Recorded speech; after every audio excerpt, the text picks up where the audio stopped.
ஐஸ்வர்யாவின் கழுத்தில் தாலி கட்டப்பட்டிருந்தாலும் அந்த உறவை மனதால் ஏற்றுக்கொள்ள முடியாமல் தவித்துக் கொண்டிருந்தான் சேது.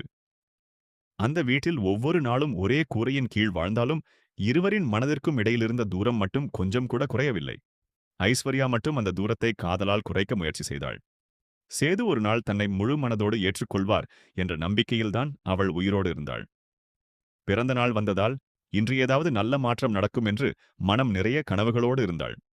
சேது வாங்கிக் கொடுத்த புதிய சேலையை அணிந்து கண்ணாடி முன் நின்று பார்த்துக் கொண்டிருந்த அவளுக்கு அது வெறும் துணி அல்ல, கணவனின் அன்பின் முதல் அடையாளம் போல தோன்றியது. அந்த மகிழ்ச்சியோடு மெதுவாக சேதுவின் அருகில் வந்து நின்றாள். ஆனால் சேது அவளை பார்த்ததும் முகத்தை திருப்பிக் கொண்டான். அவள் சிரித்தபடியே, மாமா, இன்று எனக்கு ரொம்ப சந்தோஷம்.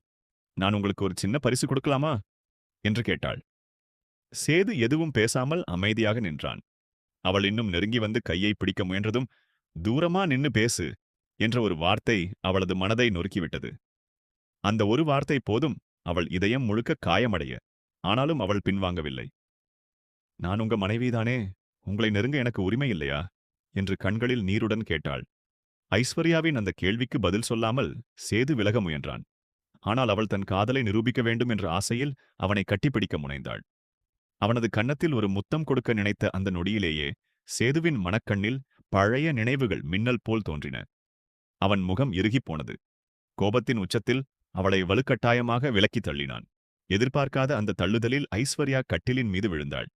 அதற்கும் மேல் கோபம் அடங்காமல் சேது, இதெல்லாம் எனக்கு பிடிக்காது, உனக்கு எத்தனை தடவை சொன்னேன் என்று சத்தமாக கேட்டான். அவள் எழுந்து நின்று அழுதபடியே, நான் என்ன தப்பு பண்ணேன்? என் கணவருக்கு முத்தம் கொடுக்க வந்தேன், அதில் என்ன தவறு என்று கேட்டாள். ஆனால் அந்த கேள்வி சேதுவின் மனதைத் தொடவில்லை. அவன் கை தன்னையும் அறியாமல் உயர்ந்து அவளது கன்னத்தில் விழுந்தது. அந்த அறையின் சத்தத்தை விட அவளது உடைந்த மனதின் சத்தம் பெரியதாக இருந்தது. ஒரு கணம் முழு அறையும்